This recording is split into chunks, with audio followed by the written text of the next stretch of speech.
السلام علیکم ورحمۃ اللہ وبرکاتہ۔ نحمده ونصلی علی رسولہ الکریم، اما بعد فاعوذ باللہ من الشیطان الرجیم، بسم اللہ الرحمن الرحیم۔ رب اشرح لی صدری ویسر لی امری واحلل عقدۃ من لسانی یفقهوا قولی۔ وَإِذَا سَأَلَكَ عِبَادِي عَنِّي فَإِنِّي قَرِيبٌ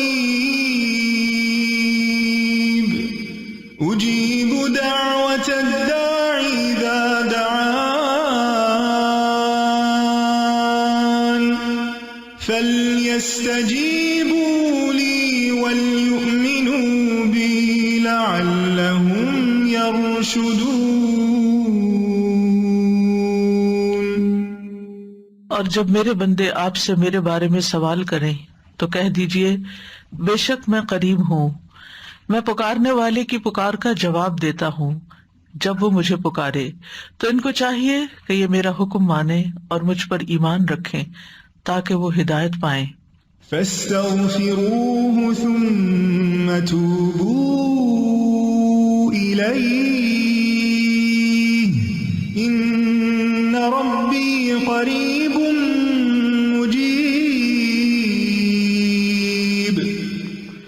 سو اس سے بخشش مانگو، پھر اس کی طرف پلٹ آؤ، یقیناً میرا رب قریب ہے، قبول کرنے والا ہے۔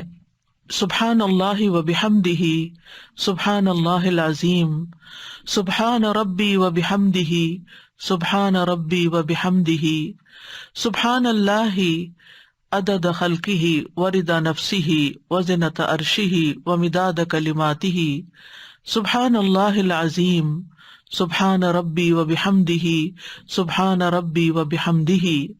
اللہم صلی علی محمد وعلی آل محمد کما صلیت علی ابراہیم وعلی آل ابراہیم انک حمید مجید۔ اللہم بارک علی محمد وعلی آل محمد کما بارکت علی ابراہیم وعلی آل ابراہیم انک حمید مجید۔ پروگرام قریب مجیب کے سلسلے میں آج ہم ہدایت پر ثابت قدمی کی دعا کے بارے میں پڑھیں گے۔ سب سے پہلے ہدایت کی وہ دعا جو ہم ہر روز مانگتے ہیں، سورۃ الفاتحہ کی صورت میں۔ بسم اللہ الرحمن الرحیم، الحمد للہ رب العالمین، الرحمن الرحیم، مالک یوم الدین، ایاک نعبد و ایاک نستعین، اہدنا الصراط المستقیم، صراط الذین انعمت علیہم غیر المغضوب علیہم ولا الضالین،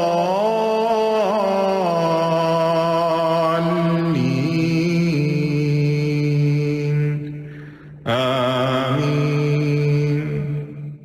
سب تعریف اللہ ہی کے لیے ہے جو تمام جہانوں کا رب ہے، بہت مہربان، نہایت رحم کرنے والا ہے، بدلے کے دن کا مالک ہے۔ ہم صرف تیری ہی عبادت کرتے ہیں اور صرف تجھ ہی سے مدد چاہتے ہیں۔ ہمیں سیدھا راستہ دکھا، ان لوگوں کا راستہ جن پر تو نے انعام کیا، ان کا نہیں جن پر تیرا غضب ہوا، اور نہ گمراہ ہونے والوں کا۔ سورۃ الفاتحہ کا ایک نام الدعا بھی ہے۔ یہ وہ پہلی دعا ہے جو ہم اللہ رب العزت سے مانگتے ہیں، اور وہ دعا ہے ہدایت کی دعا۔ ہدایت کا مطلب ہوتا ہے راستے کی طرف رہنمائی کرنا، یعنی کسی کو راہ دکھانا، راستے پر چلا دینا اور منزل مقصود تک پہنچا دینا، یعنی ڈیسٹینیشن تک لے جانا۔ تو ہم اللہ سبحانہ تعالیٰ سے یہ دعا کرتے ہیں کہ وہ ہماری صراط مستقیم کی طرف رہنمائی فرمائے، ہمیں اس پر چلنے کی توفیق عطا فرمائے، اس پر استقامت عطا فرمائے، تاکہ ہم اللہ کی رضا کو پا سکے۔ اور خاص طور پر سورۃ الفاتحہ میں ہم اللہ سبحانہ تعالیٰ سے توفیق بھی مانگتے ہیں کہ وہ ہر معاملے میں، دین اور دنیا تمام معاملات میں حق کی طرف ہماری رہنمائی فرمائے اور پوری زندگی ہمیں صراط مستقیم پر چلائے اور اس پر ہمیں مرتے دم تک ثابت قدم رکھے. یعنی ہمیں کیا کرنا چاہیے، کیا نہیں کرنا چاہیے، وہ ہمیں الہام کر دے، ہمارے دلوں میں ڈال دے. ایک تو وہ ہدایت ہے جو ہمیں قرآن و سنت سے ملتی ہے جو دین کے معاملات میں ہے، لیکن ہم دنیا کے معاملات میں بھی صحیح رستے کی طرف جانے کے لیے اللہ تعالیٰ سے رہنمائی طلب کرتے ہیں. ہم ہر وقت اللہ سبحانہ تعالیٰ سے یہ توفیق مانگتے ہیں کہ ہمارا ہر فیصلہ اور ہمارا ہر ڈیسیژن خیر و بھلائی کا ہو، ہمیں صحیح اور خیر پر مبنی فیصلے کرنے کی توفیق عطا فرمائے تاکہ ہم اس دنیا کا سفر آسانی سے طے کر سکیں اور ہم اپنی منزل جنت تک پہنچ سکیں. تو ہدایت مانگنے سے مراد حق کی معرفت مانگنا ہے، حق کو پہچاننے کی صلاحیت مانگنا ہے اور پھر اس پر عمل کرنے کی دعا بھی ہے. یہ ابن سودا کہتے ہیں کہ اللہ تعالیٰ کا یہ فرمان کہ اہدنا الصراط المستقیم کا مطلب ہے ہمیں سیدھے راستے کا بتا دے، اس کی طرف ہماری رہنمائی کر دے، اور یہ ہے حق کی معرفت حاصل کرنا اور اس پر عمل کرنا. یعنی سیدھے راستے کی طرف جانا بھی اور پھر سیدھے راستے کے اوپر جمنا بھی، دونوں چیزیں آ جاتی ہیں. راستے کی طرف ہدایت کا مطلب یہ ہے کہ ہمیں اسلام کی رہنمائی نصیب ہو، یعنی ہم اسلام کے راستے پر آ جائیں اور پھر اسلام کے علاوہ باقی تمام چیزوں کو ہم چھوڑ دیں اور صرف دین اسلام کو لازم کر لیں. اور پھر اس کے بعد جب دین اسلام میں داخل ہو جائیں تو پھر دین کی تمام اقسام جو ہیں ان کے اندر جو دینی رہنمائی کی تفصیل ہے، ڈیٹیل ہے، یا رب ہمیں وہ بھی پتہ چل جائے. یعنی ایک ہے دین کی طرف آنا، الحمدللہ ہم سب بورن مسلمز ہیں، اور بہت سے ایسے لوگ ہیں جن کو اللہ تعالیٰ نے اسلام کی طرف ہدایت دے دی، وہ مسلمان ہو گئے، اسلام میں داخل ہو گئے. لیکن داخل ہونے کے بعد بھی ہمیں ہدایت چاہیے ہوتی ہے، اور وہ ہدایت کیا کہ ہمیں دین کی جو مختلف معاملات ہیں، جو اس کی تفصیلات ہیں، ان کا بھی علم ہو. مثال کے طور پر مسلمان ہو گئے، اب نماز پڑھنی ہے، نماز کیسے پڑھنی ہے، اس کے لیے ہمیں پوری رہنمائی چاہیے. یعنی تکبیر تحریمہ سے لے کر سلام پھیرنے تک ایچ اینڈ ایوری اسٹیپ کو کس طرح ادا کرنا ہے، اس کے لیے ہمیں پراپر رہنمائی چاہیے. بعض اوقات ہم کہتے ہیں نا کہ ہم تو پہلے سے ہی مسلمان ہیں، ہم تو ہدایت کے راستے پر ہیں، اب ہمیں کون سی ہدایت چاہیے، ہم تو آلریڈی ہدایت پر ہیں. نہیں، ہمیں ہر لمحے ہدایت چاہیے ہوتی ہے کہ ہمیں صحیح علم بھی ملے اور پھر ہمیں اس علم پر عمل کرنے کی توفیق بھی الہام کی جائے، ہمارے اندر اس رستے کی محبت بھی ہو اور وہ ہم کر بھی سکیں. کیونکہ بہت سارے لوگ ایسے ہوتے ہیں کہ جن کو دین کا بہت سا علم ہوتا ہے، انہیں ہر طرح کی باتیں پتہ ہوتی ہیں، لیکن عمل کی کوئی توفیق نہیں ہوتی، یا 4 دن عمل کرتے ہیں اور پھر اس کے بعد اس عمل کو چھوڑ دیتے ہیں. رمضان آئے تو مسلمان بن جاتے ہیں، رمضان جائے تو پھر ان کی زندگی ویسی کی تیسی ہو جاتی ہے جیسے رمضان سے پہلے تھی. گویا رمضان میں ان کا رب کوئی اور تھا اور رمضان کے بعد کوئی اور رب ہو گیا. ایسا تو نہیں ہے نا، ہمارا رب تو وہی ہے، ایک اکیلا رب کہ جس کو ہم نے رب مان کر اس کی ہدایت کو قبول کیا، اور پھر اب ہم پر لازم ہے کہ ہم اس کی رہنمائی کے مطابق ہی پوری زندگی کا سفر یہ طے کریں، حتیٰ یأتیک الیقین، یہاں تک کہ اپنے رب کو جا ملیں. تو جتنی بھی دعائیں ہیں ان دعاؤں میں سب سے زیادہ جامع دعا جو ہے اور مفید دعا جو ہر بندے کی ضرورت ہے اور جو ہر بندے پر لازم ہے، واجب ہے کہ اپنی نماز کی ہر رکعت میں یہ مانگے، یعنی یہ دعا آپ پر مانگنا لازم کر دی گئی ہے، اور وہ ہے ہدایت کی دعا، کیونکہ انسان کو اس کی بہت زیادہ ضرورت ہوتی ہے. ہدایت کی کچھ اقسام بھی ہیں، ان میں سے ایک تو عام ہدایت ہے جو تمام کائنات کو حاصل ہے، یعنی اللہ سبحانہ تعالیٰ نے جس چیز کو بھی پیدا کیا اس کی رہنمائی کی کہ اس نے کیا کام کرنا ہے. یہ ہے ایک عام ہدایت.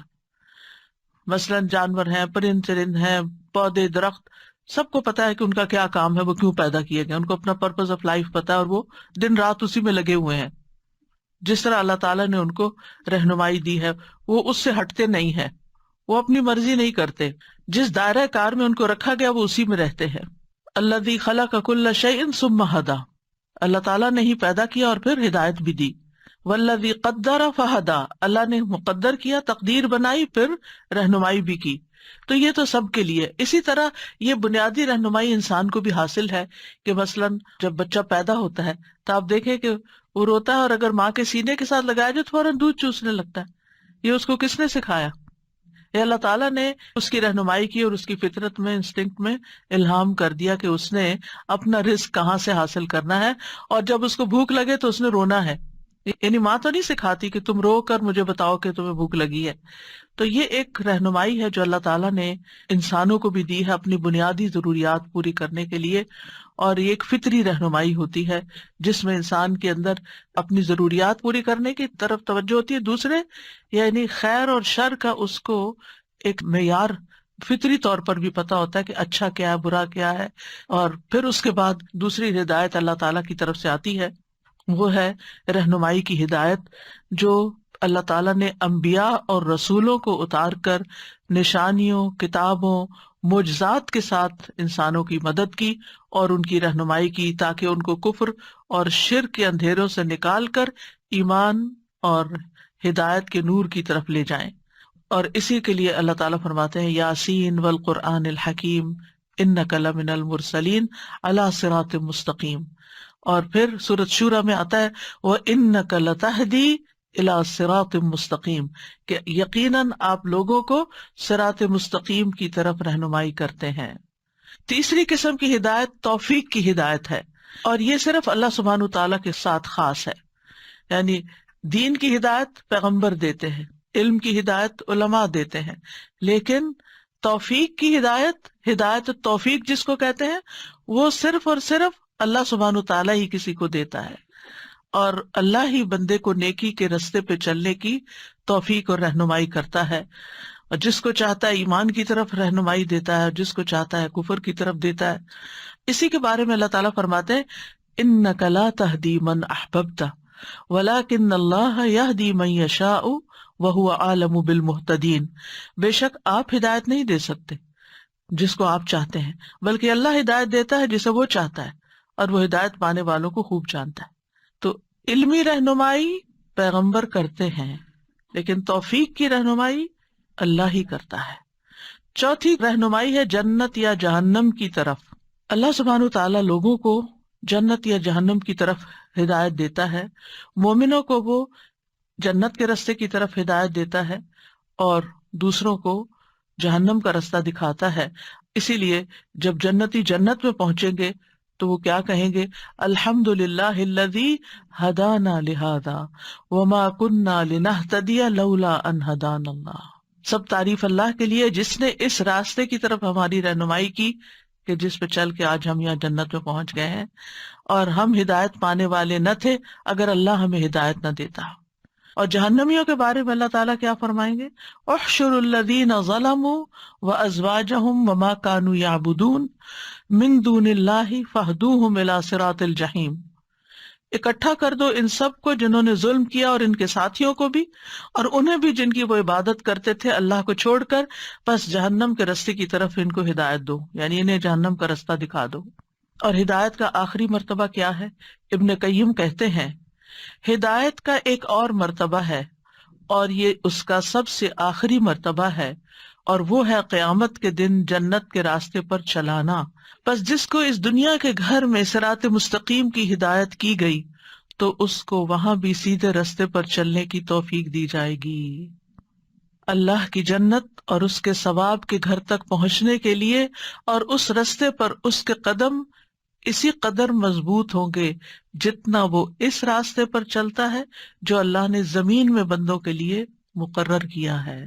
یعنی جتنا زیادہ آپ فرملی دنیا میں ہدایت کے راستے پر چلیں گے، اتنی ہی ثابت قدمی کے ساتھ جنت کے راستے پر پل صراط کراس کرتے ہوئے چلیں گے. وہاں کی ثابت قدمی ڈپینڈ کرتی ہے کہ دنیا میں آپ خیر اور بھلائی اور نیکی اور ہدایت کے راستے پر کتنا قائم رہے اور کتنا اس راستے پہ آ کر پھر راستہ کھو گئے یا بھٹک گئے. تو یاد رکھیے ہدایت سب سے بڑی ضرورت ہے ہماری، کھانے پینے سے بھی زیادہ، بلکہ ان دونوں میں کوئی نسبت ہی نہیں. علماء کہتے ہیں کہ جب انسان کو ہدایت مل گئی تو وہ متقین میں سے ہو جائے گا، اور جس کو تقوی مل گیا اس کے رزق کا بندوبست اللہ تعالیٰ خود فرما دے گا. وَمَن يَتَّقِ اللَّهَ يَجْعَل لَّهُ مَخْرَجًا وَيَرْزُقْهُ مِنْ حَيْثُ لَا يَحْتَسِبُ. جو اللہ سے ڈرے گا اللہ اس کے لیے نکلنے کا کوئی راستہ بنا دے گا اور اسے وہاں سے رزق دے گا جہاں سے وہ گمان بھی نہ کرتا ہوگا، اس کی سوچ میں بھی نہ ہوگا. تو گویا جب انسان اللہ کے راستے پر چلتا ہے، ہدایت کے راستے پر چلتا ہے اور اس کو اپنی دنیا پر ترجیح دیتا ہے تو اللہ سبحانہ وتعالیٰ اس کی دنیا کا ذمہ بھی خود لے لیتا ہے. یاد رکھیے انسان ہر کام میں ہدایت کا محتاج ہے، ہر کام میں، دین کا ہو دنیا کا ہو، کھانا پینا ہو یا واش روم جانا ہو، ہر سٹیپ پر ہمیں صحیح طریقے سے ہر کام کو کرنے کی ضرورت ہے. ہمارے نبی نے ہمیں غسل کرنے کا بھی پراپر طریقہ سکھایا ہے، مردوں کو دفنانے کا طریقہ بھی سکھایا ہے، دفنانے سے پہلے کیسے ان کو نہلانا ہے اس کی بھی ساری ڈیٹیل بتائی ہیں، کفن کیسے پہنانا ہے وہ بھی تفصیلات بتائی ہیں، قبر کیسے کھودنی ہے، قبر میں لٹانا کس طرح ہے وہ سب بھی بتائے. کون سا معاملہ ہے جس میں ہمیں رہنمائی نہیں دی گئی، ہدایت نہیں دی گئی؟ یہ الگ بات ہے کہ ہم نہیں جانتے تو نہیں جانتے، ہم اس راستے پر نہیں چلتے تو نہیں چلتے، ورنہ اللہ سبحانہ تعالیٰ نے تو کوئی کمی نہیں چھوڑی. تو انسان اپنے ظاہری معاملات میں اور اپنے باطن میں، اپنے دل کے معاملات میں رہنمائی کا محتاج ہے. وہ کام جو بغیر علم اور ہدایت کے کر چکا ہے ان پر توبہ کا محتاج ہے کہ توبہ کیسے کرنی. توبہ کا بھی ایک طریقہ ہے، آپ کو پتا 5 سٹیپس ہیں توبہ کے. توبہ ایک لفظ ہے لیکن اس کی بھی ڈیٹیلز ہیں. وہ کام جن میں ان کو یعنی انسان کو مکمل رہنمائی نہیں ملی ابھی تک، ان میں مزید رہنمائی کا محتاج ہے. یعنی ہم دین کے، دنیا کے تمام معاملات سے واقف نہیں ہیں. ہمارے لیے کیا خیر ہے، کیا شر ہے، کیا کریں کیا نہ کریں، ہر چیز کی ڈیٹیلز ہمیں معلوم نہیں ہے. اسی لیے ہمیں ساری زندگی سیکھتے رہنے کی ضرورت ہے. علم کا سفر کسی ایک مقام پر آ کر ختم نہیں ہو جانا چاہیے، ساری زندگی سیکھنا چاہیے اور سیکھتے رہنا چاہیے. پھر اسی طرح وہ کام جن کو کرنے کا ارادہ ہے مگر قدرت حاصل نہیں، ان پر قدرت کا محتاج ہے. جن کاموں کے کرنے کی قدرت تو ہے مگر ارادہ نہیں، ان میں ارادے کا محتاج ہے. جن کاموں میں ماضی میں اسے ہدایت ملی ان کاموں میں مستقبل میں بھی ہدایت کا محتاج ہے. یہ نہیں ہوتا کہ پہلے ہم بہت اچھی طرح کر لیتے تھے اب تو پتہ نہیں بھول ہی گئے ہیں. نہیں، ابھی بھی اگر وہ کام ہمارے ذمہ ہے تو اس کو پھر دوبارہ سے سیکھنے کی ضرورت ہے. ہوتا ہے نا کہ ایک کام ہم شروع کرتے ہیں پھر اس کے بعد چھوڑ دیتے ہیں، آؤٹ آف پریکٹس ہو جاتے پھر دوبارہ. جیسے مثلاً بہت سی بچیاں ڈاکٹر بن جاتی ہیں، ریزیڈینسی بھی کر لیتی ہیں، پھر شادی ہو جاتی ہے، پھر اس کے بعد بالکل پڑھائی لکھائی سے کٹ آف اور سارا 24/7 فوکس بچوں کے اوپر. اچھی بات ہے. اب جب چونکہ آپ کی ڈائریکشن بدلی ہے، فوکس بچوں پہ آ گیا، لہٰذا آپ کو اگر دوبارہ اس فیلڈ میں جانا ہے تو کیا کرنا ہے؟ دوبارہ ایگزام دینا ہے، دوبارہ سیکھنے کی ضرورت ہے. تو اسی طرح کوئی بھی کام ہو، صرف ڈاکٹری نہیں، کوئی بھی کام ہو جسے ہم کرتے تھے اور بہت فائدے کا تھا اور پھر ہم نے چھوڑ دیا، اب دوبارہ کرنا چاہتے ہیں تو دوبارہ سیکھنا ہوگا. تو ان ساری چیزوں میں ہمیں رہنمائی چاہیے، ہدایت چاہیے، علم چاہیے. لہذا اگر کوئی یہ کہے کہ بندہ کس کس چیز کی ہدایت مانگے تو یاد رکھیے کہ اجمالی طور پر ہم کہیں گے کہ زندگی کے تمام امور میں، لیکن خاص طور پر توبہ کی ہدایت کہ اللہ مجھے توبہ کی توفیق عطا کر. کیونکہ جن گناہوں میں ہم ملوث ہو جاتے ہیں وہ ہدایت کے اپوزٹ ہوتے، وہ ہدایت کے مخالف ہوتے، یعنی ہم صحیح راستے پہ نہیں جا رہے تھے. اگر ہم کوئی گناہ کر رہے تو اس کا مطلب ہم صحیح راستے پہ نہیں جا رہے، ہم راستہ بدل چکے ہیں. اور اگر راستہ بدل چکے ہیں تو پھر نتیجہ بھی اس کا ویسے ہی نکلے گا، انجام ویسا ہو جائے گا. لہٰذا ہمیں صحیح راستے پہ چلنے کی ضرورت. اگر آپ اپنی ڈیسٹینیشن تک پہنچنا چاہتے ہیں تو آپ کو صحیح راستے پر چلنا ہوگا. آپ اگر ایسٹ کی طرف جا رہے ہیں تو ایسٹ کی ڈائریکشن میں مڑیں گے، اگر ویسٹ کی طرف آپ کو جانا ہے تو ویسٹ کی ڈائریکشن میں مڑیں گے، ورنہ آپ کبھی بھی اپنی ڈیسٹینیشن پہ نہیں پہنچ سکتے. تو انسان جن گناہوں میں مبتلا ہو جاتا ہے وہ دراصل اپنا راستہ کھو دیتا ہے. اور ہدایت کا اپوزٹ دلال ہوتا ہے. دلال کا مطلب ہوتا ہے راستہ گم کر بیٹھنا. ضالین وہ ہوتے ہیں جنہوں نے اپنا راستہ ہی گم کر دیا، جن کو پتہ ہی نہیں کہ کس راستے پہ چلنا ہے تاکہ ہم اپنی منزل تک پہنچے. منزل کا انہیں پتہ ہے لیکن راستہ درست نہیں ہے. پھر اگر آپ سمجھتے ہیں کہ آپ توبہ بھی کر رہے ہیں، آپ کو اپنی غلطیوں کا بھی احساس ہے، اب آپ بالکل صحیح اللہ کی مرضی کے مطابق زندگی بسر کر رہے ہیں، کوئی جان بوجھ کے غلط کام نہیں کر رہے، صحیح راستے پہ چل رہے ہیں، آپ سمجھتے ہیں کہ آپ ایک ہدایت یافتہ حالت میں ہیں، تو کیا اب ہدایت کی ضرورت نہیں رہی؟ اب بھی ضرورت ہے. اب ضرورت ہے ثابت قدمی کی کہ اسی راستے پر رہیں، پھر کوئی غلط ایگزٹ نہ لے لیں. کیونکہ آپ نے دیکھا ہوگا جتنے بھی چاہیں آپ ماہر ڈرائیور بن جائیں، لیکن بہت دفعہ دھوکا کھا جاتے ہیں اور لین بدل لیتے ہیں. جو ہی لین بدلتے ہیں آپ غلط ایگزٹ پہ نکل جاتے ہیں اور منزل سے بہت دور ہو جاتے ہیں. لہٰذا اگر آپ سمجھتے ہیں کہ اس وقت رمضان کا مہینہ ہے اور آپ بہت اچھی طرح ہر چیز پوری کر رہے ہیں، نمازیں بھی وقت پر ہو رہی ہیں، روزے بھی ٹھیک جا رہے ہیں، دین بھی سیکھ رہے ہیں، قرآن بھی پڑھ رہے ہیں، سب اچھا ہو رہا ہے، لیکن کتنا خطرہ ہے کہ رمضان ختم ہوتے ہی پھر ہم وہی کام نہ شروع کر دیں جو پہلے کرتے رہے. تو اس راستے پر استقامت کی ضرورت ہے، اس کے لیے ہدایت کی دعا کرنی چاہیے. پھر مستقبل میں ہدایت کی ضرورت ہے، کیونکہ آہستہ آہستہ سیچوریشن آنے لگتی ہے نا. ہم ایک کام کرتے ہیں پھر تھوڑا سا کم ہوتا ہے، پھر تھوڑے دنوں کے بعد بیٹھ جاتے ہیں. نہیں، ہمیں نیکی میں آگے بڑھنا ہے، ہمارا آنے والا کل پاسٹ سے زیادہ بہتر ہونا چاہیے. پھر اسی طرح اگر ہم ہدایت اور تقوی پر ہیں تو ہمیں مزید تقوی چاہیے. وَآتَاهُمْ تَقْوَاهُمْ. اور پھر یہ کہ کامل ہدایت چاہیے، مکمل ہدایت چاہیے. ہیئر اینڈ دیئر، چھوٹی موٹی نہیں کہ کچھ یہ کر لیا کچھ وہ کر لیا، کچھ دین کچھ دنیا. ویسے تو دنیا منع نہیں ہے لیکن دنیا میں غلط کام منع ہے. لیکن جب ہم دنیا کا نام لیتے ہیں اس کا مطلب یہی لیتے ہیں کہ اپنی مرضی سے جینا. تو نہیں، ہمیں اس دنیا میں اپنی مرضی سے نہیں جینا، اس دنیا میں ہمیں اللہ سبحانہ تعالیٰ کی مرضی سے جینا ہے، تاکہ کل قیامت کے دن اللہ تعالیٰ پوچھے کہ بتا تیری رضا کیا ہے، آج تیری مرضی کیا ہے، تو کیا چاہتا ہے. تو انشاءاللہ اگر ہم اللہ تعالیٰ کے بتائے ہوئے راستے پر رہتے ہیں اور ثابت قدمی اختیار کرتے ہیں تو اللہ تعالیٰ کی ملاقات بہت ہی خوشگوار ایکسپیرینس ہوگا. کیونکہ آپ سوچئے کہ اگر اللہ تعالیٰ آپ کو یہ بتا دے کہ اے بندے میں تجھ سے راضی، اس سے بڑی خوشی کیا ہوگی. یہ اسی کو پکار آئے گی جو دنیا میں اللہ سبحانہ تعالیٰ کی رضا پر چلتے چلتے زندگی بسر کر رہا ہے. تو بہرحال ہم سب کو ہدایت پر استقامت کی ضرورت ہے. آج ہمارا موضوع بھی یہی ہے کہ ہدایت پر ثابت قدمی کی دعائیں، کہ ہمیں کچھ کام کرنے بھی ہیں اور پھر دعائیں بھی کرنی ہے. استقامت کتنی ضروری ہے، اللہ سبحانہ تعالیٰ نے اپنے نبی محمد صلی اللہ علیہ وسلم کو سورۃ ہود میں حکم دیا، وَاسْتَقِمْ كَمَا أُمِرْتَ. جیسے آپ کو حکم دیا گیا ہے اسی طرح آپ ثابت قدم رہیے. کسی کی مخالفت سے، کسی کے جھوٹے پروپیگنڈے سے، لوگوں کی اذیت والی باتوں سے آپ اپنا راستہ نہیں چھوڑیں گے. ہم جب دیکھتے ہیں کہ لوگ ہماری مخالفت کر رہے ہیں کسی بھی کام میں، دین کے کام میں، ہم وہ کام ہی چھوڑنے کو تیار ہو جاتے ہیں. لوگوں کو نہیں چھوڑتے، کام چھوڑ دیتے ہیں. گویا دوسرے لفظوں میں اللہ کو چھوڑ دیتے ہیں اور بندوں کو خوش کرنے میں لگ جاتے ہیں. جبکہ ہونا کیا چاہیے کہ انسان اللہ ہی کو راضی کرے. تو اگر پروفٹ صلی اللہ علیہ وسلم کو استقامت کا حکم دیا گیا ہے تو پھر ہر بندے کی کیا ضرورت ہے؟ استقامت. یعنی ہم میں سے ہر ایک شخص کو ہدایت پر استقامت کی سخت ضرورت ہے. اور دل بدلتا رہتا ہے، دل کی حالت بدلتی رہتی ہے، اس لیے ہدایت پر قائم رہنا نہایت ضروری ہے. حضرت ام سلمہ سے پوچھا گیا، اے ام المومنین، جب رسول اللہ صلی اللہ علیہ وسلم آپ کے پاس ہوتے تو کون سی دعا بکثرت پڑھتے تھے؟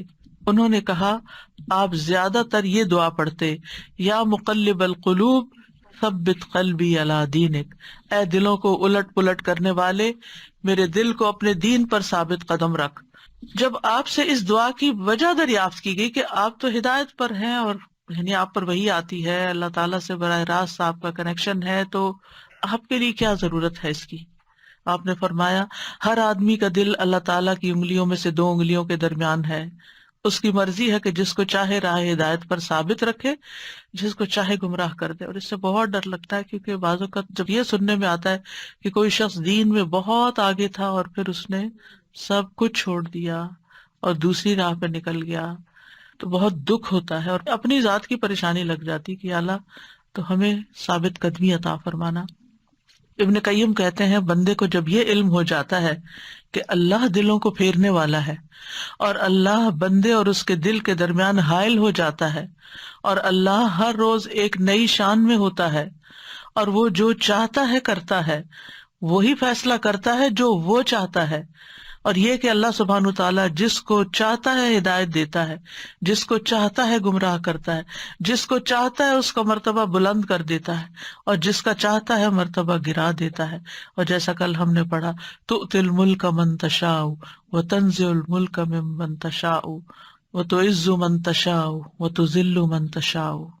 تو یہ بندہ اسباب سے بے خوف نہیں ہوتا کہ اللہ اس کے دل کو نہیں پھیرے گا، اور اللہ اس کے اور اس کے دل کے درمیان حائل نہیں ہوگا، اور دل کو سیدھا کرنے کے بعد اس کو ٹیڑھا نہیں کرے گا۔ یعنی جب بندے کو یہ پتا چل جاتا ہے تو پھر بندہ فکر میں پڑ جاتا ہے کہ اللہ تعالیٰ تو کچھ بھی کر سکتا ہے، تو میرے عمل تو ایسے نہیں ہے کہ جن پر میں بھروسہ کروں اور میں سمجھوں مجھے کچھ نہیں ہوتا، نہیں۔ اور اللہ سبحانہ تعالیٰ نے اپنے مومن بندوں کی تعریف اس آیت میں کی ہے کہ ربنا لا تزغ قلوبنا بعد اذ ہدیتنا وہب لنا من لدنک رحمہ انک انت الوہاب۔ اے ہمارے رب، ہدایت دینے کے بعد ہمارے دلوں کو ٹیڑھا نہ کرنا، اور ہمیں اپنے پاس سے رحمت عطا فرما، بے شک تو ہی بہت عطا کرنے والا ہے۔ اپنے پاس سے رحمت عطا فرما۔ تو اگر دلوں کے ٹیڑھا ہونے کا ڈر نہ ہوتا تو اللہ کے یہ بندے اللہ سے یہ دعا نہ مانگتے۔ اور دل پلٹنے کی مثال کیسے ہے؟ رسول اللہ صلی اللہ علیہ وسلم نے فرمایا بے شک دل کو قلب اس لیے کہا جاتا ہے کیونکہ وہ الٹ پلٹ ہوتا رہتا ہے، اور دل کی مثال تو اس پر کسی ہے جو کسی درخت کے تنے کے ساتھ لٹکا ہوا ہے۔ دل بھی آپ دیکھیں نا، ایسی شیپ اس کی ایسی ہی ہے کچھ، وہ اسے الٹ پلٹ کرتی رہتی ہے، کبھی سیدھا کبھی الٹا، یعنی لٹکی ہوئی چیز جب ہوا کے تھپیڑوں سے آگے پیچھے ہوتی رہتی ہے۔ تو ہمارے آس پاس بھی خواہشات کی، شکوک و شبہات کی آندیاں چلتی رہتی ہیں اور دل ہلتے جلتے رہتے ہیں۔ مقداد کہتے ہیں میں نے رسول اللہ صلی اللہ علیہ وسلم کو فرماتے ہوئے سنا، آدم کا دل اس ہنڈیا سے بھی زیادہ تیزی کے ساتھ بدلتا ہے جو خوب کھول رہی ہو، یعنی اس طرح چینجز آتی ہیں انسان کے دل میں۔ انبیاء ایمان کی کمی یا اس کے زوال سے خوف کھاتے تھے، اسی لیے ابراہیم علیہ السلام نے یہ دعا مانگی تھی وَجْنُبْنِي وَبَنِيَّ أَن نَعْبُدَ الْأَصْنَامَ، کہ مجھے بھی اور میری اولاد کو بھی اس بات سے بچائے رکھنا کہ ہم بتوں کی عبادت کریں۔ ابراہیم علیہ السلام دعا مانگ رہے کہ یا اللہ میں کبھی بتوں کی عبادت نہ کروں۔ یوسف علیہ السلام نے کیا دعا مانگی تھی؟ توفنی مسلمن، سبحان اللہ، اتنی زندگی اللہ نے ان کو ہدایت پر رکھا، ابھی بھی فکر مند ہے اور کہتے ہیں توفنی مسلمن والحقنی بالصالحین، اللہ مجھے اسلام کی حالت میں فوت کرنا اور مجھے نیک لوگوں کے ساتھ ملا دینا۔ تو ایمان کی تجدید ہر انسان کے لیے ضروری ہے۔ نبی صلی اللہ علیہ وسلم نے فرمایا یقیناً ایمان تمہارے پیٹوں میں اس طرح پرانا ہو جاتا ہے جس طرح کپڑا پرانا ہو جاتا ہے، بس تم اللہ سے سوال کیا کرو کہ وہ تمہارے دلوں میں ایمان کی تجدید کرتا رہے۔ اسی لیے پھر ہم ہر نماز میں دعا کرتے رہتے ہیں اہدنا الصراط المستقیم، یعنی ہر نماز کے بعد پھر ہم واپس لوٹیں اپنی جگہ اور پھر صحیح رستہ اختیار کریں، اور موت تک یہ حالت رہے ہماری ولا تموتن الا وانتم مسلمون، اور تمہیں ہرگز موت نہ آئے مگر اس حال میں کہ تم مسلم ہو۔ اور پھر آپ دیکھیے کہ ایک دنیا کا صراط ہے اور ایک آخرت کا صراط ہے۔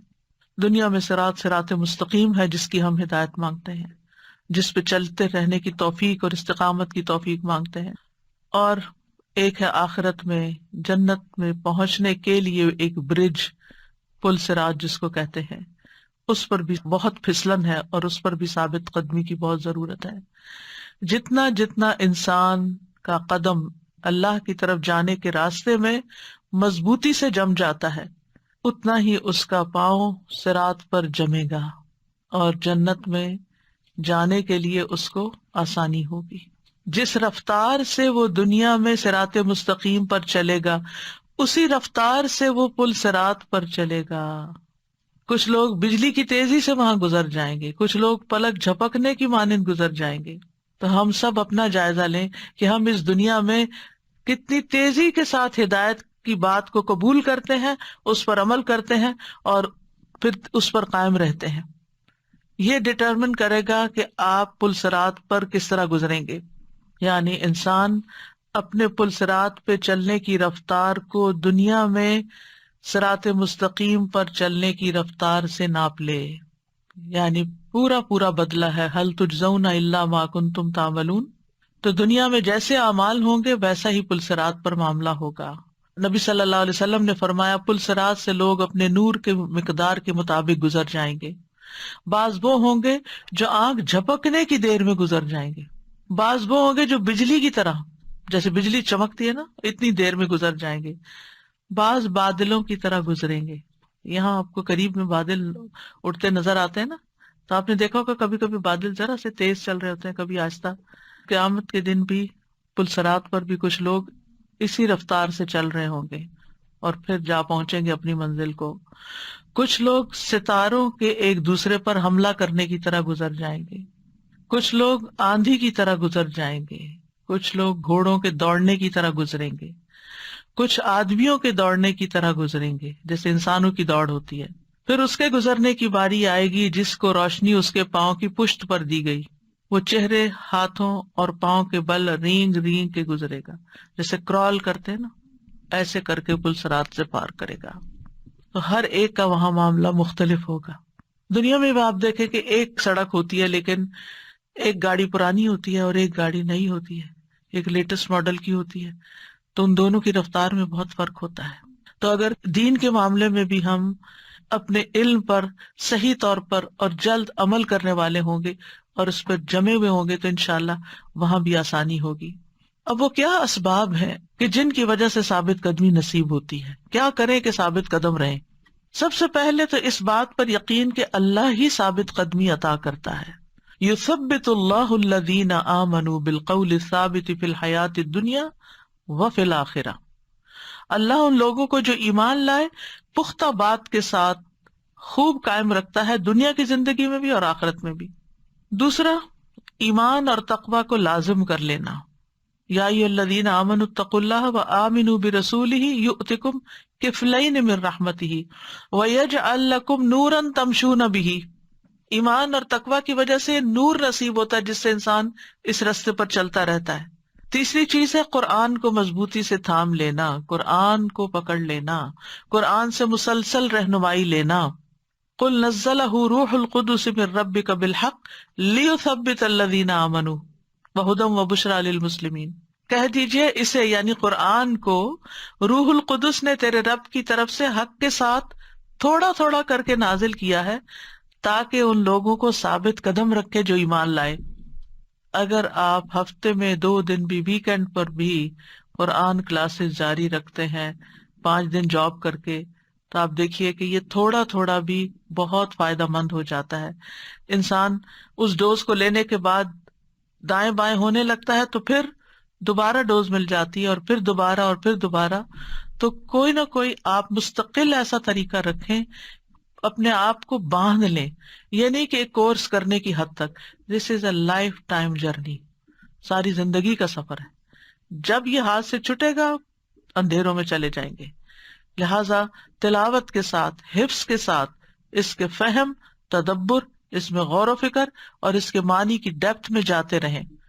یہ ہے ثابت قدمی کا ذریعہ. لیثبت الذین آمنوا. پھر علم کے راستے پر لگے رہنا.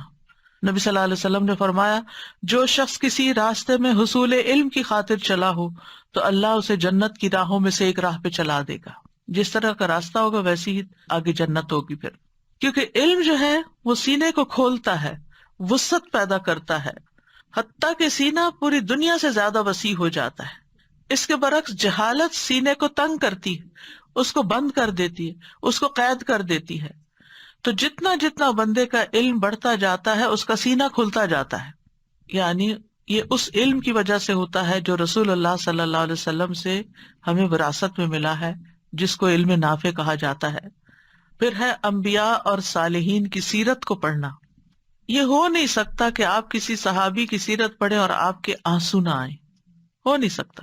ان کے ایمان قبول کرنے کے واقعات، ان کے استقامت کے واقعات، ان کے عبادت کے واقعات، ان کے صدقہ خیرات کے واقعات، یعنی پوری ایک رہنمائی ہے ان کی زندگی میں. خواتین ہوں یا مرد حضرات ہوں، صحابہ میں سے جو بھی ہوں، صحابیات ہوں، صحابہ کرام ہوں، ان کی زندگیاں ہمارے لیے مشعل راہ ہیں اور ہمارے لیے عمل کرنے کو آسان کر دیتے ہیں.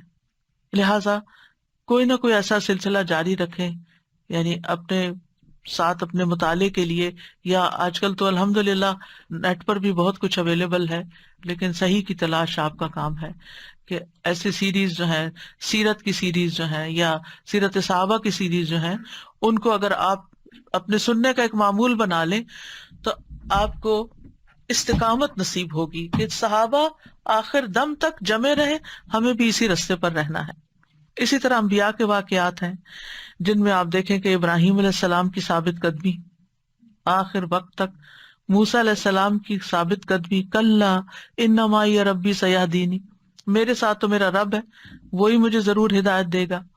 فرعون کے جادوگروں کی ثابت قدمی. اگلی بات ہے اللہ کی راہ میں محنت اور کوشش کرتے رہنا. اللہ تعالیٰ کا فرمان ہے والذین جاہدوا فینا لنہدینہم سبلنا، اللہ کے دین کی خدمت کے لیے وقت نکالنا. کوئی نہ کوئی ایسا کام ضرور کریں، ہفتے میں ایک دن 1 گھنٹے کے لیے ہی کر لیں، 4 لوگ بیٹھ جائیں. کوئی نہ کوئی سکھانے کا کام کریں، چاہے بچوں کو کریں، چاہے بڑوں کو کریں، چاہے گھر والوں کو کریں، چاہے اپنے ہسبینڈ کو کچھ سکھائیں بتائیں اگر ان کے پاس ٹائم نہیں پراپر سیکھنے کا. ہماری ایک اسٹوڈنٹ ریسنٹلی ان کی ایکسیڈنٹ میں وفات ہوئی اور ان کے ہسبینڈ بچ گئے، اور وہ جس سائٹ پر تھی وہاں سے گاڑی لگی اور وہ آن دا اسپاٹ ان کی ڈیتھ ہو گئی.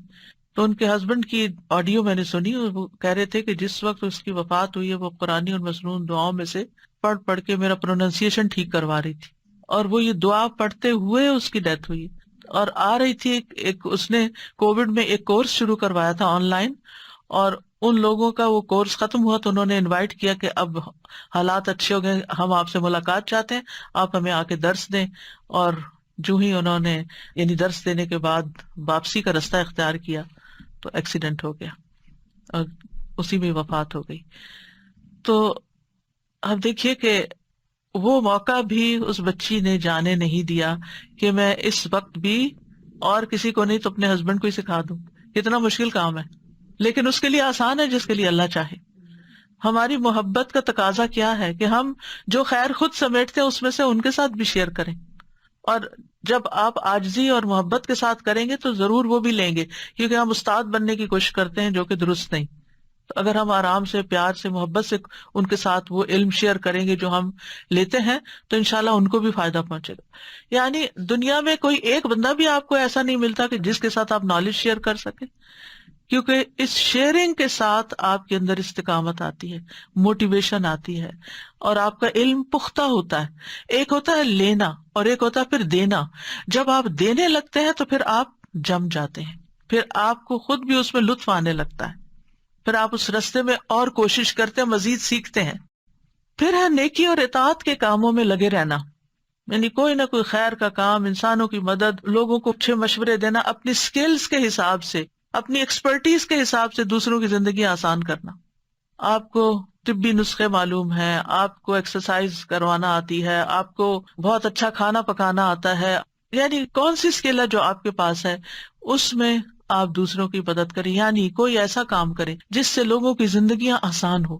اب دیکھیں کہ ہماری ینگر جنریشن جو ہے، ہماری نئی پود جو ہے، نئی بچیاں جو ہیں، وہ جس طرح پڑھائیوں میں اور جابز میں پڑ گئی ہیں، ان کو گھرداری نہیں آتی. اب ان کو گھرداری سکھانا، کیونکہ ایک عورت کا گھر بنتا نہیں جب تک وہ گھر کو گھر نہیں سمجھتی یا گھر چلانا نہیں جانتی.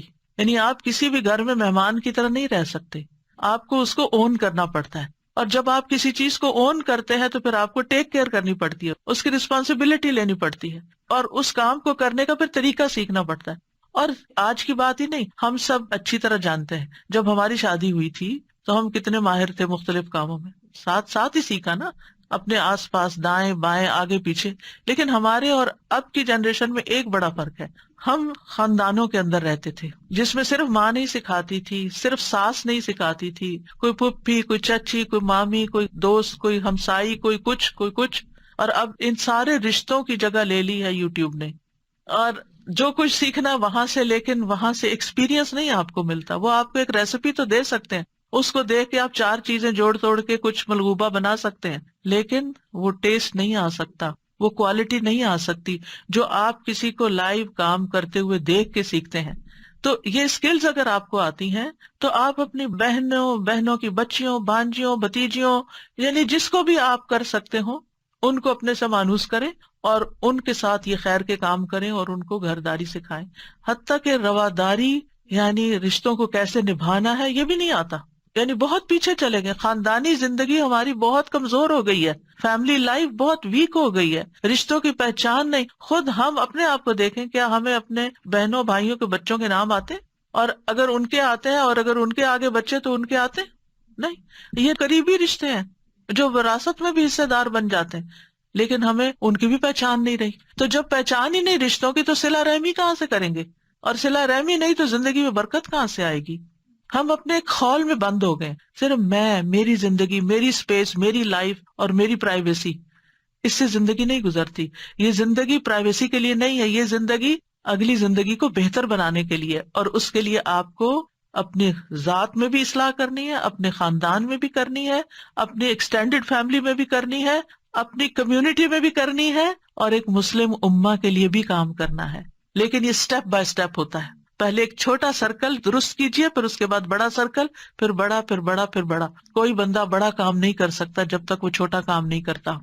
1000 میل کا سفر بھی پہلے سٹیپ سے ہوتا ہے. آپ ایک سٹیپ گھر سے نکالتے ہیں، پھر گاڑی پہ بیٹھتے ہیں، پھر جہاز پہ بیٹھتے ہیں، تو پھر آپ منزل پہ جا کے اترتے ہیں. تو یہ نہیں ہو سکتا کہ آپ گھر بیٹھے بیٹھے امیجنیشن میں کہیں پہنچ جائیں، یا آپ ویڈیو دیکھ لیں خانہ کعبہ کی اور بیٹھے بیٹھے عمرہ کر لیں. یہ نہیں ہوتا. تو آپ کو ان ساری جگہوں پر اپنے رولز پلے کرنے ہیں. یعنی آپ اپنے دائرہ کار جس کو کہتے ہیں نا، کہ آپ کا دائرہ، وہ سرکل کیا ہے جس کے اندر آپ نے یہ ساری ذمہ داریاں پوری کرنی ہے. اور جتنے بھی ہمارے رشتے بنتے ہیں ان سب رشتوں کو نبھانا ہے. اب عید کا موقع آ رہا ہے، بڑا اچھا موقع ہے کہ جن رشتوں کو آپ بڑے عرصے تک بھولے رہے ہیں، ان سے ملاقات نہیں کی، یا ان سے بات نہیں کی، یا ان کو مبارکباد نہیں بھیجی، یہ سارے کام آپ اب کر سکتے ہیں.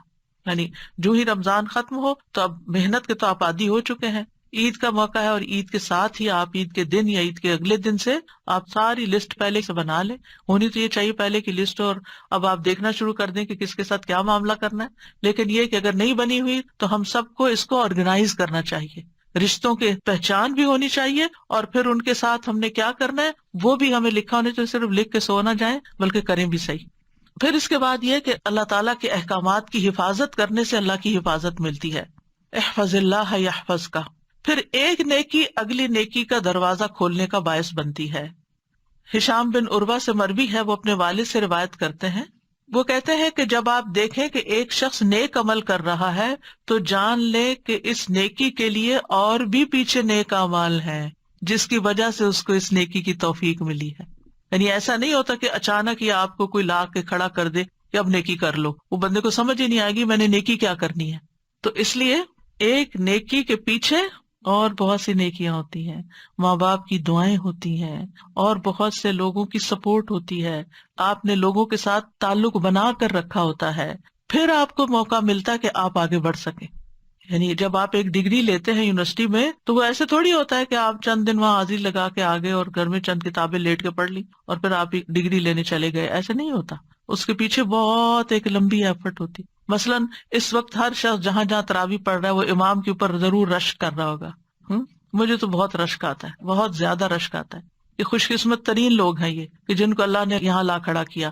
اب وہ رشک تو آ رہا ہے آپ کو، لیکن آپ کو یہ پتا ہے اس کے پیچھے کتنی ایفرٹ ہے.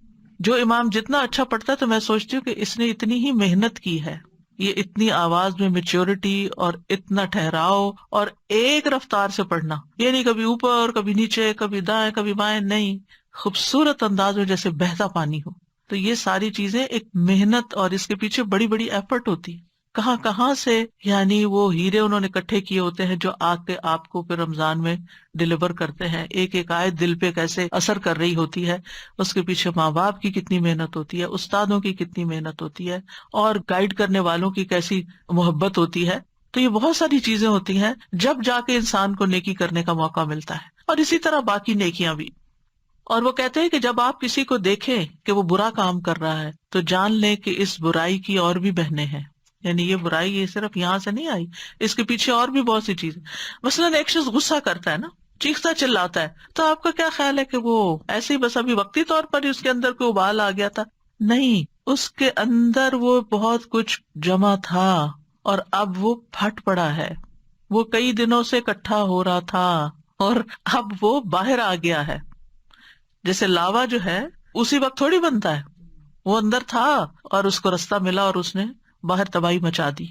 تو ایسے ہی غصہ بھی ایکیومولیٹ ہوتا ہے اور پھر اس کے بعد باہر نکل آتا ہے. اسی طرح بہت ساری اور برائیاں بھی. یاد رکھیے غصہ ایک برائی ہے، گناہ ہے، کوئی اچھی بات نہیں ہے کہ جس کو ہم فار گرانٹیڈ لیتے ہیں.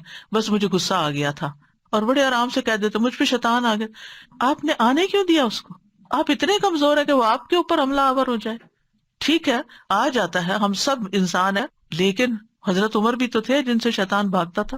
تو ہم ان کی اقتدا کیوں نہیں کرتے، ان کی پیروی کیوں نہیں کرتے کہ شیطان ہم سے بھاگ گئی. پھر اسی طرح گناہوں کو حقیر سمجھنے سے بچنا ہے. ابن قیم کہتے ہیں گناہ زخم ہیں، وونڈز ہیں، اور کتنے ایسے زخم ہوتے ہیں جو انسان کو موت کی جگہ پر لگتے ہیں. بس جو ثابت قدمی کا شوق رکھنے والا اور اس پر نظر رکھنے والا ہے اس کے لیے یہ لائق نہیں کہ وہ نافرمانی کو معمولی خیال کرے. یعنی کہیں ایسا نہ ہو کہ وہ زخم ہلاک کر دے، اور پھر ایسا نہیں ہو سکتا کہ وہ گناہ سے لذت حاصل کرے یا چھوٹے گناہوں کا ڈھیر لگا دے. قرآن مجید میں آتا ہے فَأَهْلَكْنَاهُمْ بِذُنُوبِهِمْ، ہم نے انہیں ان کے گناہوں کی وجہ سے ہلاک کیا. وہ کہتے ہیں کچھ زخم ایسے ہوتے ہیں جو اچانک حملہ کر دیتے ہیں اور قتل کر دیتے ہیں اور حملہ آور ہو جاتے ہیں اور اپنے صاحب کو تباہ کن حالت تک پہنچا دیتے ہیں اور انتہائی بدترین رہائش گاہ تک لے جاتے ہیں. یعنی سخت قسم کے گناہ میں انسان پڑتا ہے، ادھر ہی موت آتی ہے اور پھر بہت بدترین خاتمہ ہوتا ہے.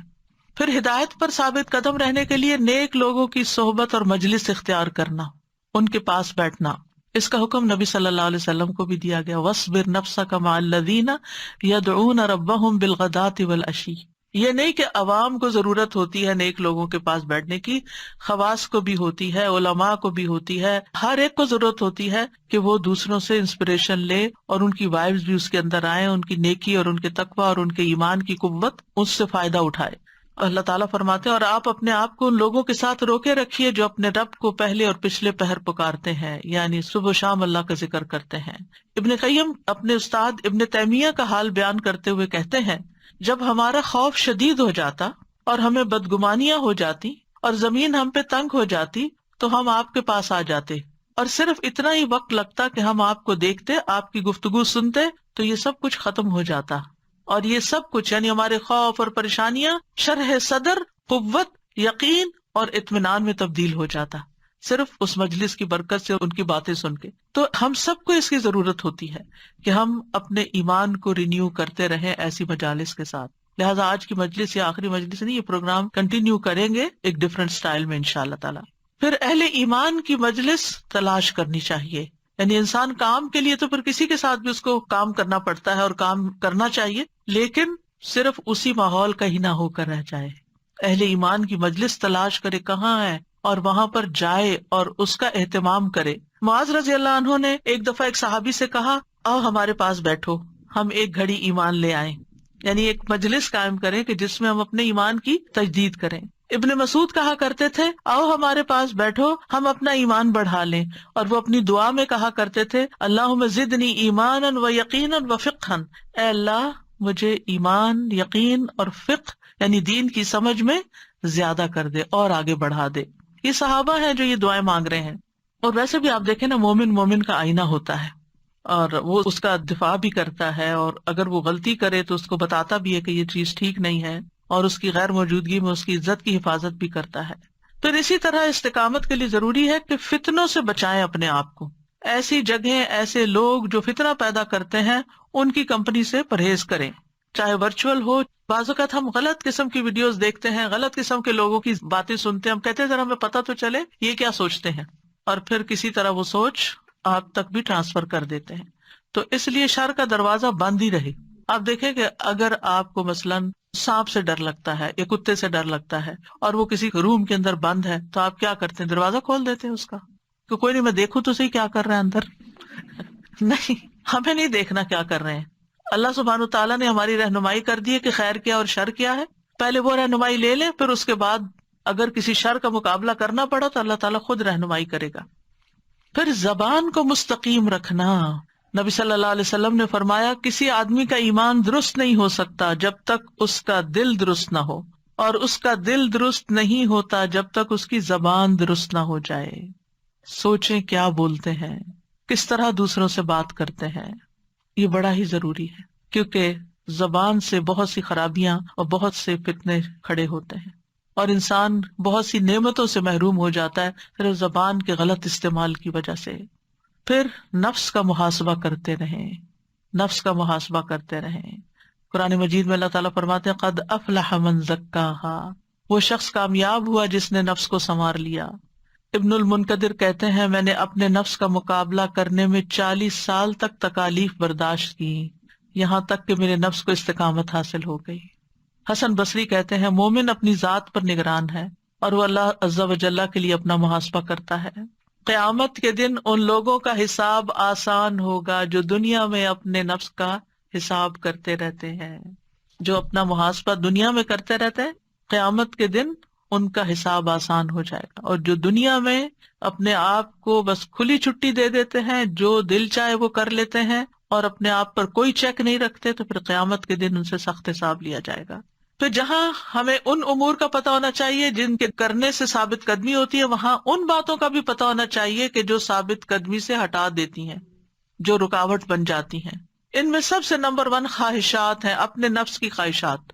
جب انسان صرف اپنے دل کی مرضی پہ چلتا ہے، نہ دیکھتا ہے کہ وقت کی ضرورت کیا ہے، اس وقت کیا کام کرنا چاہیے، جب دل آئے سو گیا، جب دل آئے کھا لیا، جب دل آئے سیر کو نکل گئے، یعنی کوئی زندگی کا پلان نہیں، کوئی منصوبہ نہیں، کوئی پابندی نہیں، اپنے اوپر کوئی چیک نہیں، کوئی ڈسپلن نہیں، بس زندگی اپنی خواہشات کے ساتھ چلی. خواہشات لیڈ کر رہی ہیں، خواہشات لیڈ کر رہی ہیں، جو دل آتا وہ کر لیتے، نہیں سوچتے کہ اس وقت کرنا مناسب بھی ہے یا نہیں.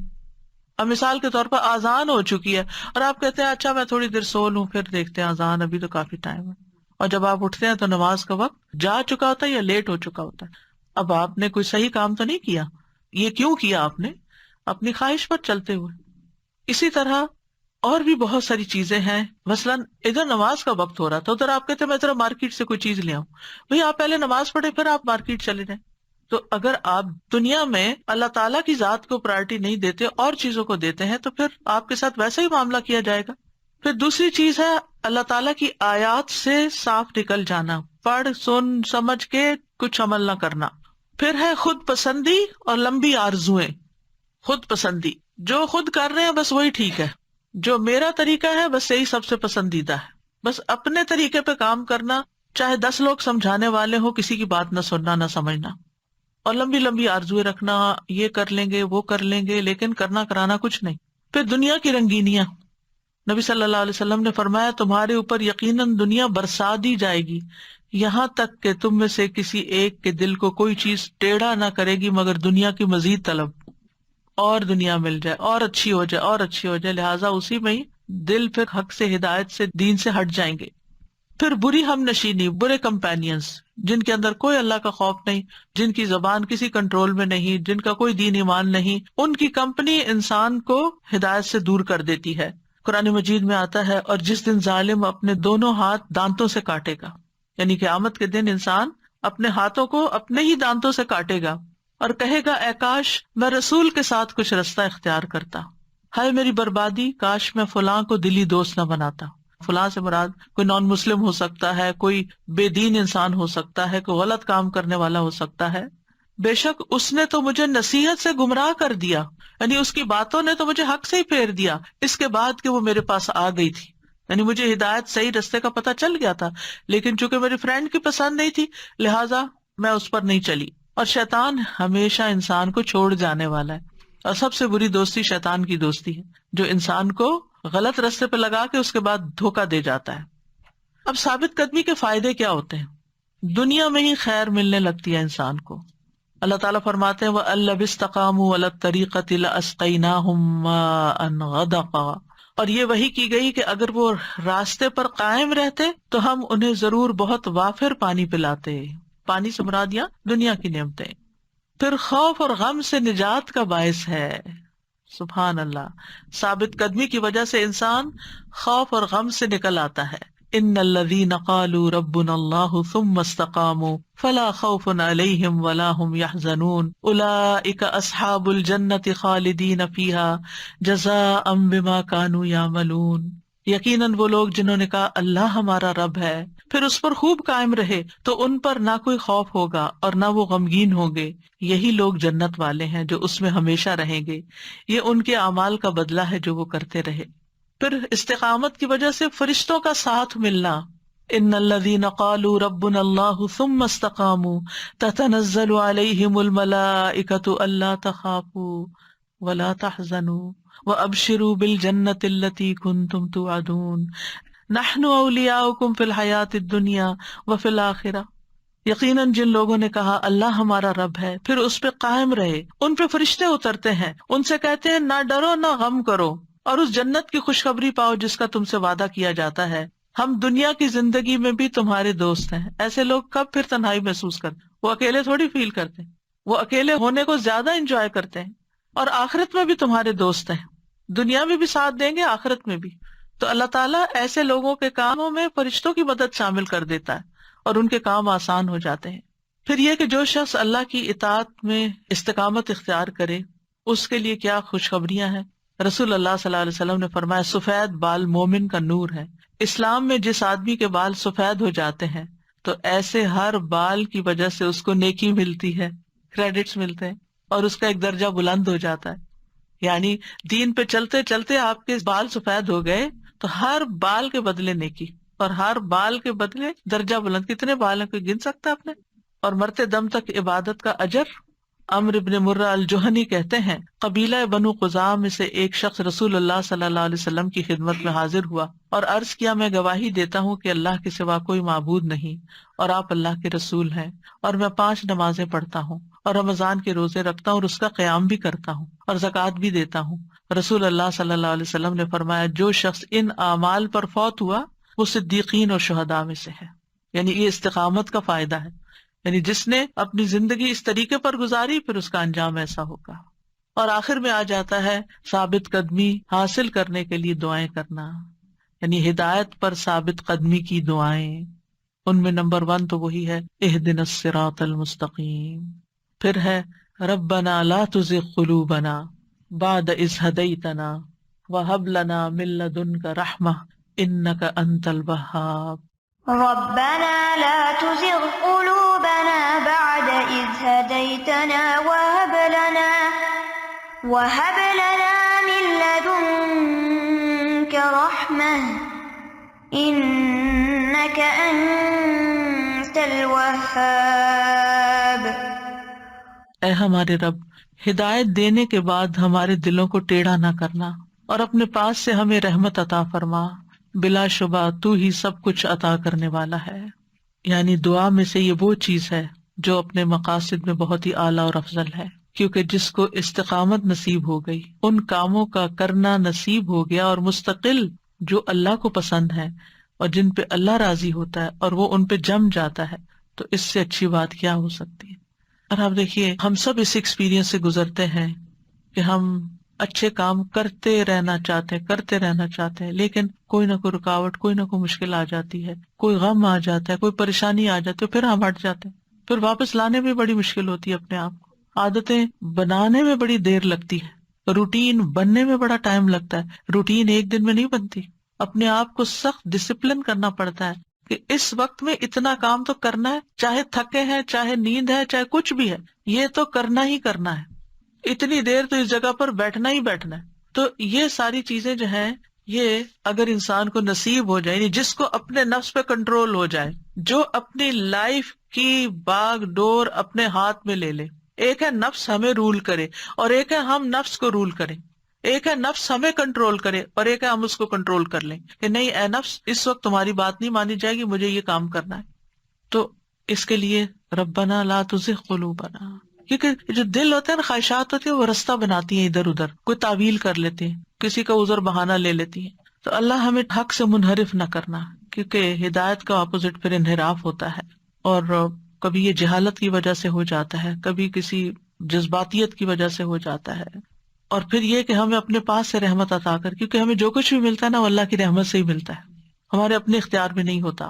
تو یہاں اللہ تعالیٰ کی عظیم رحمت کا سوال ہے، رحمتن میں تنوین ہے، یعنی بڑی رحمت عطا کر، اور رحمت میں ساری چیزیں شامل ہیں. امام فخر الدین رازی کہتے ہیں جو دل میں ایمان، توحید اور معرفت کے نور کے حاصل ہونے کو شامل ہے، یہ بھی رحمت ہے اللہ کی. اعضاء اور جوارے میں اطاعت، یہ بھی اللہ کی رحمت ہے. معیشت کے اسباب کا آسان ہونا، یعنی روزی آسانی سے مل جانا، یہ بھی رحمت ہے. امن، صحت، تندرستی کا آسان اور حاصل ہونا، یہ بھی رحمت ہے. دنیا میں کفایت مل جانا کہ ضروریات پوری ہو رہی ہیں، یہ بھی رحمت ہے. موت آئے تو آسانی ہو جانا، یہ بھی رحمت ہے. قبر میں منکر نکیر کے سوالات کا آسانی سے جواب دے پانا، یہ بھی رحمت ہے. اور گناہوں کی بخشش ہو جانا وہاں اور جنتوں کو پا لینا، یہ بھی رحمت ہے. تو جب ہم کہتے ہیں نا کہ من لدن کا رحمہ، ساری چیزیں اس میں مانگا کریں، ساری چیزیں آ گئی، ہر مسئلے کا حل ہے رحمت. زیادہ رحمتیں کس کام سے ملتی ہیں؟ درود شریف پڑھنے سے. ایک دفعہ پڑھتے ہیں 10 دفعہ رحمت آتی. جب کوئی چیز مشکل ہو رہی ہو نا، میں اپنی روٹین اس لیے شیئر کر رہی ہوں تاکہ آپ کو فائدہ ہو جائے، کسی کو کوئی ٹپ مل جائے. یعنی کہ جیسے روزہ کھلنے سے کچھ دیر پہلے جو بھی ہمارے دل میں دعائیں وہ مانگ لیں، لیکن جیسے 5 منٹ پہلے آپ صرف درود شریف پڑھنا شروع کر دیں. اسی طرح صبح سحری کھانے کے بعد آپ برتن وغیرہ سمیٹ رہے ہوتے ہیں، کر رہے ہوتے ہیں، نماز کی تیاری کر رہے ہوتے ہیں، اس سارے وقت درود شریف کے لیے خاص کر لیں تاکہ سارے دن کے کام آپ کے بہت اچھے آسان ہو جائیں. تو اللہ کی رحمت آئے تو بہت سے کام آسان ہو جاتے ہیں. اور پھر آپ دیکھیں، اگر آپ اس احساس کے ساتھ نے کہ میں یہاں درود پڑھ رہی ہوں اور یہ نبی صلی اللہ علیہ وسلم تک پہنچ رہا ہے، اتنی خوشگوار فیلنگ آتی ہے نا کہ آپ کو بتایا جا رہا ہے کہ کون آپ کے اوپر درود پڑھ رہا ہے. تو وہ جو ہمیں نبی صلی اللہ علیہ وسلم سے محبت کی ضرورت ہے نا، وہ بھی درود شریف سے حاصل ہوتی ہے. پھر اللہ تعالیٰ کی رحمت میں ایک رحمت وہ ہے جو اللہ نے مومنوں کے لیے خاص کی ہے، اور وہ ایمان کی رحمت ہے.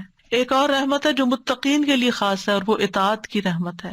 ایک رحمت وہ ہے جو اولیاء کے لیے خاص ہے، جس کی بنا پر وہ اللہ کے دوست بن جاتے ہیں، ولایت کی.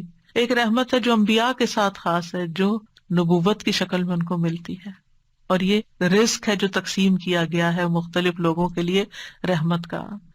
تو اللہ کی رحمت کا تقاضا کیا ہے کہ پھر ہم اللہ کے بن جائیں. اور اللہ کا نام الوہاب بھی ہے، اللہ بہت دینے والا ہے، مانگے تو صحیح. اور پھر یہی دعا یوسف علیہ السلام کی، فاطر السماوات والارض انت ولی فی الدنیا والآخرہ توفنی مسلما والحقنی بالصالحین. جب یوسف علیہ السلام پر دین اور دنیا کی ساری نعمتیں تمام ہو گئیں، والدین اور بھائی مل گئے، تو پھر انہوں نے اسلام پر ہی موت مانگی، صالحین کا ساتھ مانگا، اور اللہ کی ولایت کہ اللہ تو میرا ولی ہے، تو میرا دوست ہے. سب کچھ مل گیا لیکن دوست تو ہے. کتنی بڑی سعادت ہے نا اللہ کسی کو ایسی سمجھ دے دے، کیونکہ ہم اس غم میں رہتے ہیں، فلاں چھوڑ گیا، فلاں چلا گیا، ایسا ہو گیا، ویسا. اللہ ہے نا، اور جس کو اللہ کی دوستی نصیب ہو جائے اس کے لیے کوئی غم نہیں رہتا، اللہ ہر کام میں اس کا مددگار ہو جاتا ہے. پھر ربنا افرغ علینا صبرا وتوفنا مسلمین.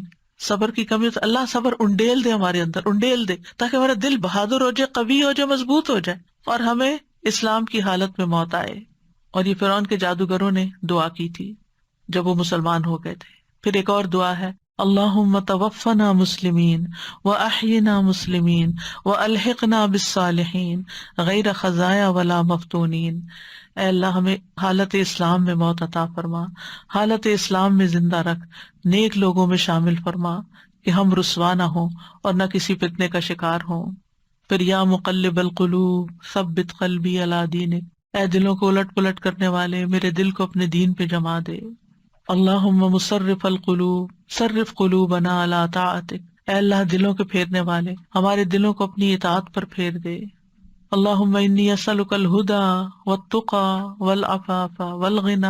اے اللہ میں تجھ سے ہدایت، تقوی، پاک دامنی اور دل کا غنا مانگتا ہوں. 4 چیزوں کا سوال ہے یہاں پر، اور یہ اللہ کے محبوب بندوں کی صفات ہیں. پھر ہے اللہم اہدنی وسددنی. چھوٹی سی دعا ہے، اپنے سجدوں میں شامل کر لیں. اے اللہ مجھے ہدایت عطا فرما اور سیدھا رکھ، استقامت دے. نبی صلی اللہ علیہ وسلم نے حضرت علی کو یہ دعا سکھائی تھی. رسول اللہ صلی اللہ علیہ وسلم نے فرمایا یہ دعا مانگا کرو، اے اللہ مجھے ہدایت عطا فرما اور سیدھا رکھ. اور آپ نے یہ بھی ان کو بتایا کہ ہدایت کا نام لیتے وقت سیدھے رستے پر چلنے کو ذہن میں رکھو، اور سیدھا کرنے کے وقت تیر کے سیدھا ہونے کو پیش نظر رکھو، بالکل سیدھا ہی جاؤ، ادھر ادھر نہ ہو. یعنی اے اللہ ہماری ہدایت کی طرف رہنمائی بھی کر اور ہدایت پر استقامت بھی عطا فرما، اور ہمیں درست طریقے سے ہدایت پر چلنے کی توفیق دے، قول سدید ہو، عمل سدید ہو. پھر ایک اور دعا ہے، اللہم انی اسألک ایمانا لا یرتد ونعیما لا ینفد ومرافقۃ محمد فی اعلی جنت الخلد صلی اللہ علیہ وسلم. اے اللہ میں آپ سے ایسے ایمان کا سوال کرتا ہوں جس میں کبھی ارتداد نہ آئے، ایسی نعمتوں کا سوال کرتا ہوں جو کبھی ختم نہ ہو، اور ہمیشہ کی جنت کے بلند حصے میں محمد صلی اللہ علیہ وسلم کی رفاقت کا سوال کرتا ہوں. کتنی خوبصورت دعا ہے. ایمان جو کبھی نہ پھرے، نعمتیں جو کبھی ختم ہی نہ ہو، اور محمد صلی اللہ علیہ وسلم کا ساتھ اعلیٰ جنت الخلد میں. پھر ہے اللہم احسن عاقبتنا فی الامور کلہا واجرنا من خزی الدنیا وعذاب الآخرہ. اے اللہ تمام معاملات میں ہمارا انجام اچھا کر دے اور ہمیں دنیا کی رسوائی اور آخرت کے عذاب سے محفوظ رکھ. پھر اسی طرح اور بھی دعائیں ہیں جو آپ انشاءاللہ قرآنی اور مسنون دعاؤں میں دیکھ سکتے ہیں. آج کے لیے اتنی ہی کافی ہیں. یہ جو نیک لوگوں کے ساتھ کی دعا ہے، یہ کارڈ اتنا خوبصورت چھپا ہوا ہے، آپ اپنے ڈریسنگ ٹیبل پہ بھی لگا سکتے ہیں کہیں بھی، اور دیکھ کر بھی یہ دعا پڑھ سکتے ہیں. زبان کی حفاظت کے لیے یہ کتاب ہے، احادیث ہیں اس میں، اور اس سے پتہ چلتا ہے کہ کتنا خطرناک ہے زبان کا غلط استعمال. پھر جنت میں لے جانے والی چیزیں، اذکار ہیں یہ. پھر غسل میت کا مسنون طریقہ اور وضو اور غسل کا طریقہ، یہ سارے پیمفلیٹس وغیرہ موجود ہیں، آپ کے پاس ہونے چاہیے. کیونکہ ایک دفعہ کا لیکچر سننے سے، ایک دفعہ سن لینے سے بات نہیں بنتی. آپ کو بار بار اس کو پڑھ کے اپنے آپ کو چیک کرنے کی ضرورت ہوتی ہے کہ ہو گیا یا نہیں، ہو گیا یا نہیں. تو انشاءاللہ جب آپ یہ کرنے لگیں گے تو آپ کر سکیں گے. السلام علیکم ورحمۃ اللہ وبرکاتہ. وعلیکم السلام ورحمۃ اللہ. فرسٹ آف آل میں استاذہ کا شکریہ ادا کرنا چاہتی ہوں، جزاکم اللہ خیر. جب میں شروع کری یہ پروگرام تو آئی واز تھنکنگ کہ دعا ہے تو ہم پڑھتے ہیں، مگر جو دعائیں ہم کو آتی بھی ہیں تو اس کو کس طرح سے پڑھنا ہے. اور میں نے ریئلائز کیا کہ پڑھنا نہیں چاہیے، مانگنا چاہیے. there's a difference. تو پہلے میں جلدی جلدی پڑھتی تھی، اب وہی دعا کو میں سمجھ کے مانگتی ہوں اللہ سے. تو it's such a big change. الحمدللہ. And then I didn't know that نماز میں بھی ہم سجدے